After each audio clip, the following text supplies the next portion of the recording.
Hey, how you doing today? This is Brad, sharpensbest.com. We got us a new knife here. And by the way, gosh, look at the box. It says Sharpens Best on it. Isn't that pretty cool? It's a Karambit style blade. It's a hawk bill. It's an inside radius. And they're labeled a lot of ways. This is the fire department rescue type blade. And there's a good picture of it right there. And if we, nope, not on that side, on this side, maybe zoom in just a little bit, I'll hold still, and you can see the fire department emblem right there. This is a serrated edge blade, and then it's got the regular blade on it, so we're going to show you today a little bit about sharpening it. So let me put this stuff down.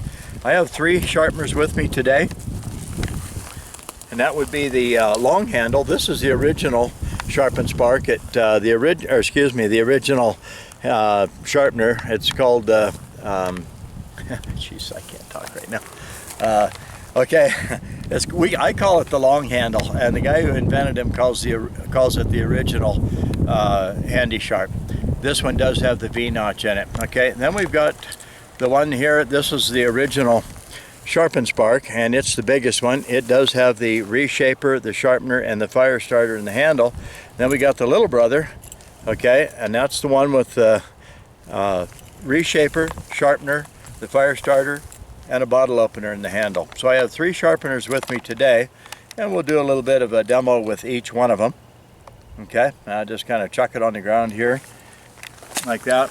And today we're going to show you a little bit about how to sharpen the serrated part of Karambit style blade, which is an inside radius like a hawk bill. What we're going to do is we'll take these 2 corners. There's a corner right there and a corner right there. They're just 90-degree corners. Those 90-degree corners are made out of tungsten carbide, which makes them supposedly the hardest metal on earth. They're sharp, they're hard, and that's what I use to sharpen my knives with. So we take that corner, first of all, this one right here, and we're just going to touch it to the knife looking this way, and I'll just kind of hold still a little bit, and I'll tip it up, and you can look there. All right, we go down through this. There's actually some sharp points, and they're real close together. Then we have the rounder points, and then 2 of the sharp points, and then the rounded hole. And we're just going to do this. We go right down through there like that. Set it down left, slide it right. Set it down left, slide it right. Set it down on the left, slide it right. Go right down through the little holes. Then the next one like this. You can actually go down one side and up the other, and then through the rounded hole. Just like that. Don't push too hard, let it work, don't make it work.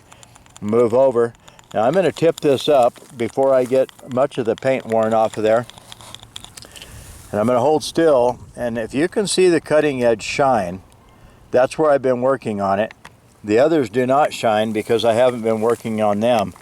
If this was an older knife that had been sharpened several times, the oxidized metal would actually be a darker color, more of a gray.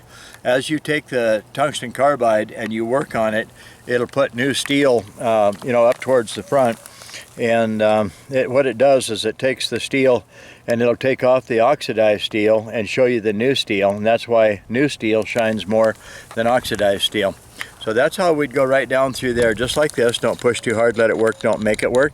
Do all of them right on out. And then the last round one, just like this. Now, I'm going to get my piece of paper here. And let's see here first how this, it's a new knife, but not all new knives cut great, you know. Some of them just plain and simply don't. And you have to work on them. And by the way, anybody in Colorado and around Denver, the type of magazine and type of paper I'm using is the little Denver magazine. It's a tourist type book. All right, so let's get one page out there. And let's see, I'm going to put the Sharpen Spark in my pocket. For a new knife, let's see what we got. Okay, that's really not too bad, but you have to coax it just a little bit. And that is thin paper. I use thin paper for a reason. You can't fake it with the knife. You can tear the paper, you can do a lot of stuff to it, but it takes a sharp knife to actually cut the paper. And I don't use the word cut, really. I like the word slice. If you can just slice paper, not cut it, there's a big difference. So because this is an inside radius, it's hard to sharpen. If you use a stone, steel, Lansky, crock stick, diamond impregnated tools, ceramics, things like that, some of the round tools is okay. It's not too hard to sharpen, but a stone would be a real pain in the butt to sharpen that knife. So I'm going to turn it this way, cover up the first notch with my thumb, just like that. and then put the sharpener on there and brush along this way. Don't push too hard, let it work, don't make it work. It slides right down the radius. I don't even notice there's an inside radius on that knife. And now I'm going to turn it over and turn it and do the same thing on this side. You can go this way. You can work on the tip. You can work on the back, the center. Okay, just like that. Now I'm going to brush it both sides. One side, then the other, then the other, then the other, then the other, just like that. I'm going to touch it about 20 times, 10 on both sides, because right now I'm actually just polishing the blade a little bit. Now let's see, I get my paper back up here, and let's see what we have now for sharp. Let's see if it's noticeably sharper. Yeah, that and that really seriously curved blade is going to need just a, oh man, that's sharp. It takes a really, really sharp knife to slice paper. Paper's tough. So let's work on it just a little bit more. And I think there was just a little bit of a wire edge on there. So let's just turn it back and forth, gentle, like that. Polish that little wire edge off the blade. It's really sharp, but if there's the tiniest little bit of a wire edge left on there, it won't slice paper right. And besides that, it was only about, I don't know, maybe a minute or less that I was actually sharpening on that knife.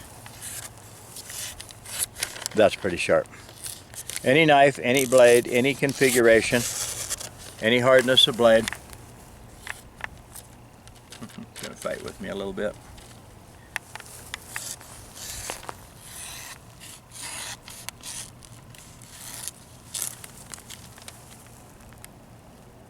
I'm going to do something I don't usually do with a knife like this. There goes some more hair.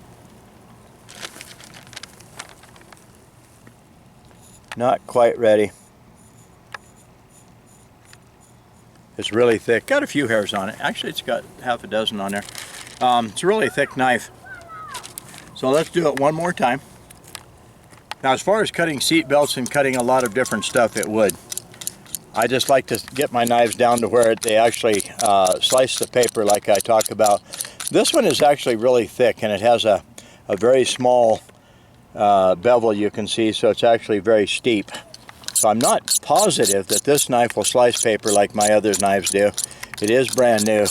Let me have it at my table for a week and just keep playing with it on a daily basis, 2 or 3 days, and I'll reprofile it and we'll see what it turns into. Okay,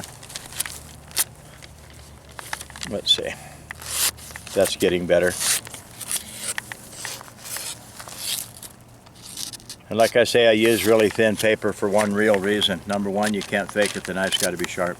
So sharpening an inside radius like that, really pretty easy. Take your sharpener, Sharpens best, slide it down the blade just like this. Don't even notice the radius. Then you turn it over and do the same thing on the other side. Okay, this is Brad, sharpensbest.com. Take care, have a good day.